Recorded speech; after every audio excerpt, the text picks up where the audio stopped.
অবশেষে কিন্তু হাড়িগুলো চুন দেওয়া শেষ। এখন গাছি ভাই হাড়িগুলো গাছে লাগানোর জন্য প্রস্তুত করছে।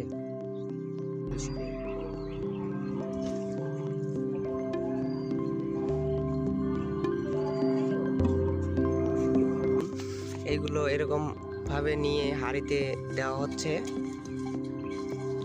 আনন্দ পরে আসে রস, চাল হচ্ছে ওই দুধ বানাবে তারা। ও আচ্ছা, কত করে কেজি বিক্রি করতেছেন? 300 টাকা।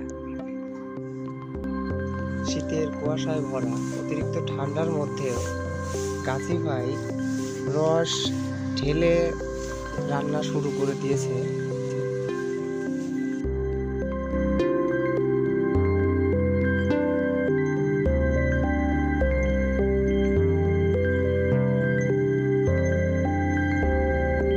রস জাল দেওয়ার কিছু সময় পরে গাছি ভাই একটা হাতে ছোট্ট পাত্র নিয়ে একটা জিনিস পরীক্ষা করলো।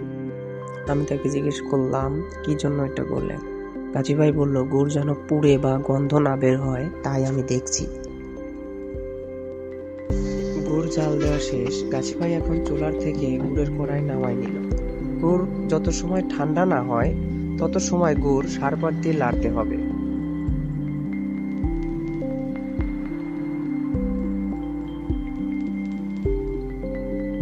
হঠাৎ করে গাছি ভাই কড়াইয়ের নিচে সন্ধি করে ফেলল। তারপরে এক কোনায় গুড়গুলো এনে কড়াইতে লেগে থাকা গুড়গুলো টেনে টেনে এক জায়গায় করল।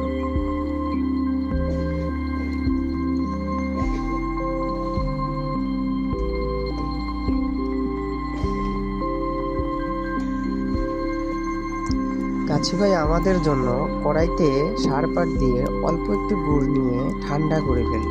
তারপরে ওইখান থেকে একটি ছোট্ট পাত্রের মাধ্যমে আমাদেরকে দিল। আমরা নিলাম, নিয়ে খেয়ে দেখলাম এত পরিমাণের স্বাদ যা বলে বোঝাতে পারবো না।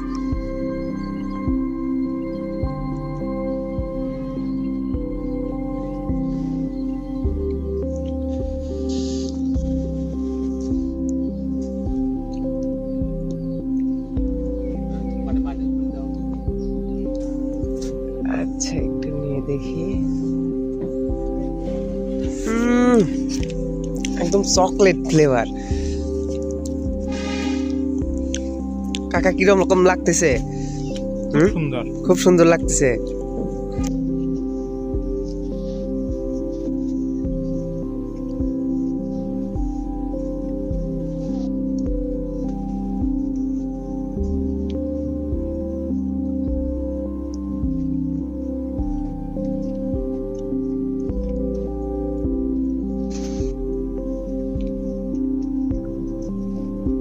বন্ধুরা, আমাদের ভিডিওটি যদি ভালো লেগে থাকে তাহলে একটি লাইক, কমেন্ট, শেয়ার করে পরবর্তী ভিডিওর জন্য একটি সাবস্ক্রাইব করে আমাদের সাথেই থাকুন। আল্লাহ হাফেজ।